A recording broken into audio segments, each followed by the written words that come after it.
again from the garden. So it's the beginning of September here in Iowa, and so much has changed in the garden since I did my July tour video. So I thought it would be fun to just do another one and show you what the garden looks like at the end of summer. A lot of the garden is starting to look tired since it's the end of summer, but a lot of the garden I'm gearing up for my fall planting as well. If you did not see my July tour video, I actually have two gardens. The one I'm standing in here is a 30 by 50 lot that is next to a building that I own downtown, which my photography studio is located. And our second garden is at home in our backyard, and that is a raised garden bed. So I'll show you what both look like right now. A lot of the garden is starting to get a little bit tired looking from the summer. We've had a lot of heat lately, and we're actually going through a pretty significant drought right now. So a lot of the parts of the garden are winding down from the summer, but there's quite a few parts of the garden that I've started planting for fall already. So the layout of this garden space is mostly vegetables, but I do have a flower bed on each end of the garden. This particular flower bed is planted with mostly zinnias, and as you can see, they have done really well this year. My plans for next year are to develop the two flower areas even more with a larger variety of cut flowers that I can grow from seed. In fact, this morning I shopped the Floret Flower fall seed sale, so I'm pretty excited about what I got off of there. So this part of the garden is where all of my tomatoes are located. We have 10 Roma tomatoes, and then we have one Lemon Boy tomato. Lemon Boy is a yellow tomato variety, and each year I like to grow one yellow tomato plant in my garden. Yellow tomatoes tend to be a little bit less acidic. The Lemon Boy is one that I have never grown before, and let me tell you, this tomato plant has really put on the tomatoes. Our Roma tomato plants have also done really well. We've had 2 huge harvests off of them already. We've done a couple rounds of canning, one of tomato sauce and the other one of salsa. And right now the tomato plants are pretty much full again, so I bet we'll get another really good harvest too, and maybe do another round of canning. So right in front of the tomatoes we have a cayenne pepper plant, and behind the tomatoes we have a jalapeno pepper plant. Those have also produced very well. And actually right beneath me is the start of where all of my potatoes are planted. I have 10 hills of Yukon Gold potatoes planted here. We also had 6 hills of Yukon Gold potatoes at home, which we have already dug. These that are planted here are still in the ground, so we'll probably be harvesting those in the next month or so. So probably the biggest change in the garden from my July video till now is this area where my vine crops were planted.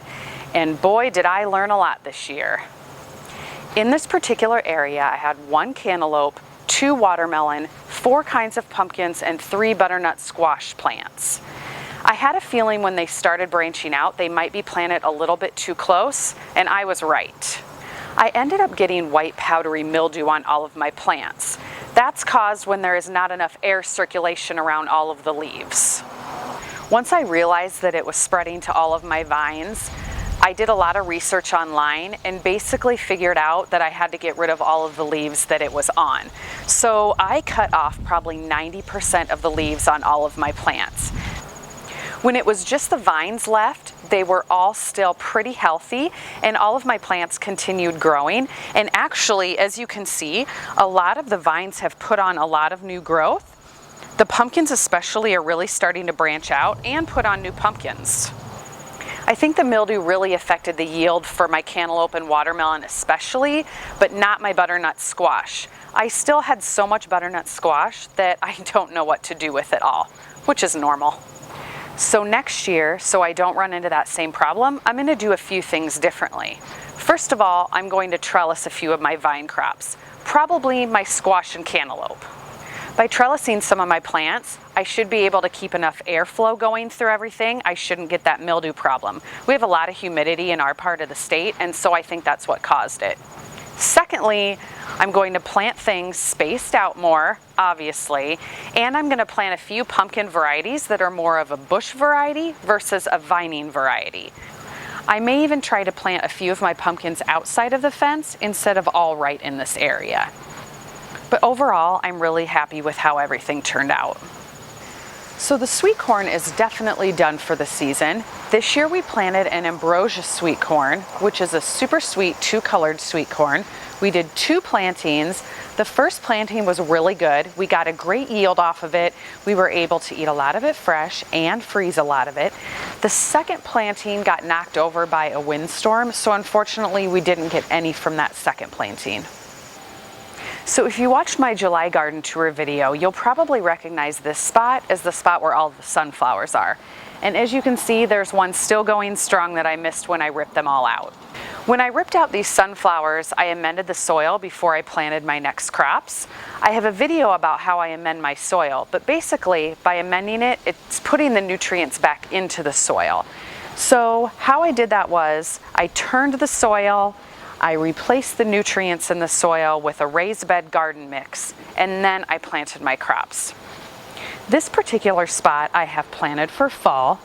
Right now I have 2 zucchini plants in this spot, and I have 5 cucumber plants.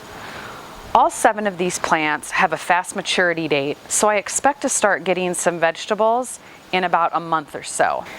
As you can see on the zucchini plants, they are completely covered with buds and already have little zucchini on them. The cucumbers are starting to vine out already, so I'm going to be putting a trellis from one row to the other so they can arch over the top of it. Then underneath of the trellis, I'm going to be planting some more crops for fall, most likely cabbage. I already have seedlings started for broccoli, cauliflower, and Brussels sprouts as well. Those I'll put outside when the temperatures get cooler, as those are cool season crops. Our average first frost date here in northwest Iowa is typically around the 2nd week in October, maybe even the middle of October if we're lucky, so I definitely still have time for a lot of outdoor growing. In this back corner of the garden, I also have one more zucchini plant planted for fall, and of course my herb garden. Total fail. So with all of the heat that we had this summer and the drought we were going through, the rain gutters did not work for growing herbs. We've done it in previous years and they worked really good. So my plan is this fall, I'm going to tear this apart and definitely do the herbs a little bit different next year. Right now, which I'll show you when we go to the home garden, I actually have some other herbs planted there which are doing way better. This spot of the garden has also been the most neglected corner of the garden, and in the next month or so it's going to go under a major transformation, so stay tuned. So the last area in this garden that I want to show you is this other back corner. Behind me you can see the pumpkins that I've harvested already. There's still a lot more out on the vines, so I hope in the next month I'll have a really good harvest from all the vines that are left. And I wanted to show you how much my raspberry bush has changed. I bought this raspberry bush this year with one single branch on it and a few little raspberries in the spring. If you've ever grown raspberries before, you know that they spread really quickly, and this one definitely has. It's probably quadrupled in size, and it has new little raspberries in a number of spaces for fall. So I'm really excited to see what it looks like at the end of the season. So now I'm at home in our raised bed vegetable garden that's in our backyard. If you missed the July garden tour video, this raised bed garden is about 3 years old and it's about 10 by 20 in size. In this front corner of the bed, I have some strawberries planted. This is the first year for these strawberries, so they're pretty small. I planted them from roots from my uncle's strawberry patch, and they're starting to branch out nicely. I hope by next year, this whole front corner is just a nice big square of strawberries. And then behind me here is actually my 3rd planting of green beans. This is the crop that I showed in the video where I amended my crops. These are growing so good, and they have flowers all over them already. So I'm guessing in maybe 3 weeks or so, I should have a really good green bean crop from them. My second planting of green beans is also doing pretty well. Those have green beans on them already, but those plants do not look near as good as these do. The tomatoes that we planted in this garden this year really did well. We have 4 tomato plants. 2 of them are celebrities, 2 of them are jet stars, and 1 is a Cherokee Purple. The Cherokee Purple is the one that we had a little bit of problem with. We've only had a couple tomatoes off of that plant. The 2 that we got look really great, but I think it's due to the leaf curl that the plant had this year. The Celebrity and Jetstar plants, we've gotten a lot of tomatoes off of. These particular plants we pruned a lot this year, and I think that helped with the airflow and the overall growth of the plant. So in this particular spot of the garden, we had our cucumbers planted. They're right next to my third crop of green beans, which I should have mentioned previously where the green beans are. That is where our potatoes were at. And then I planted those green beans in July for the third crop. The cucumbers are looking pretty sad. There's a few still on the vine, but we're getting ready to pull them. We did have a really good crop from them this year. My husband has made at least 2 batches of pickles. And then right next to our cucumbers is our zucchini plant. This was really slow going this year, but we've actually gotten a few zucchini off of it. We had a really cool start to our spring, and I think it just had a lot of trouble getting going. Then past the zucchini is all of our pepper plants, and the pepper plants have done amazing. We have jalapenos, cayennes, chili peppers, poblano peppers, and we have gotten a huge harvest off of all of them. We've used them for numerous salsas, and we've done a lot of preserving. Well, my husband's done a lot of preserving of the peppers as far as fermenting them and pickling them. So the last part of the garden that I want to show you is the west end of our raised bed garden. And this part of the garden has probably had the most improvement over all of the garden spaces.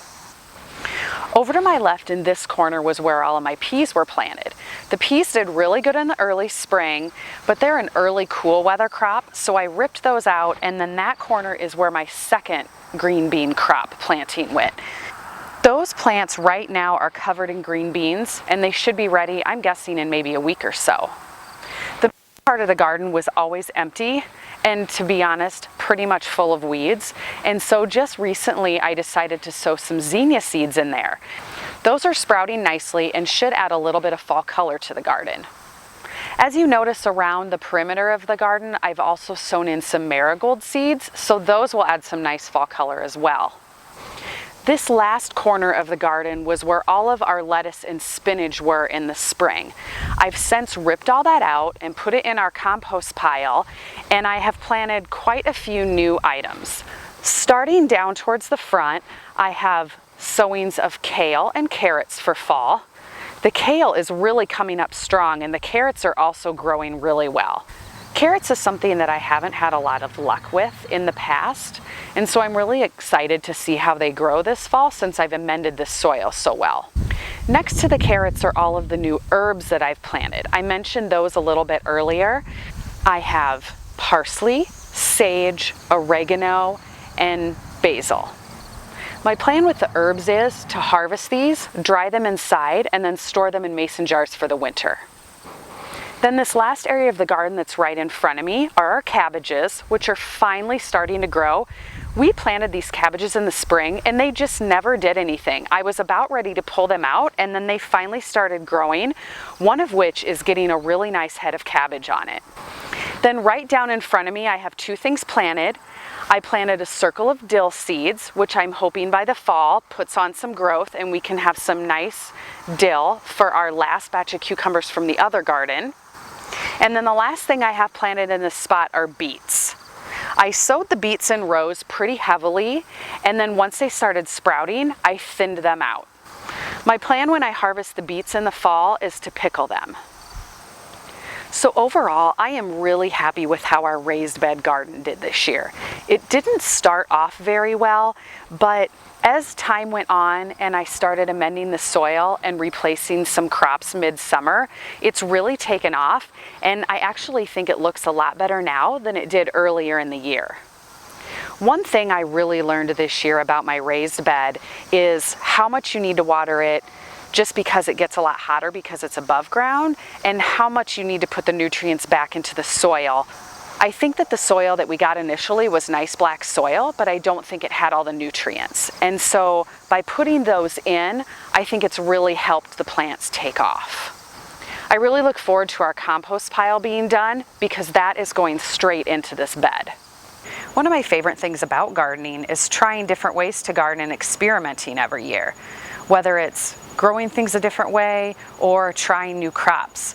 So I'm already planning for next year's garden on how I want to grow things, and I've already been going through the seed catalogs and marking off a few different varieties that I want to try. Well, that wraps up another garden tour video. I hope to do another one in September and maybe even show you some of my harvest at the same time. Thank you so much again for watching, and we'll see you soon.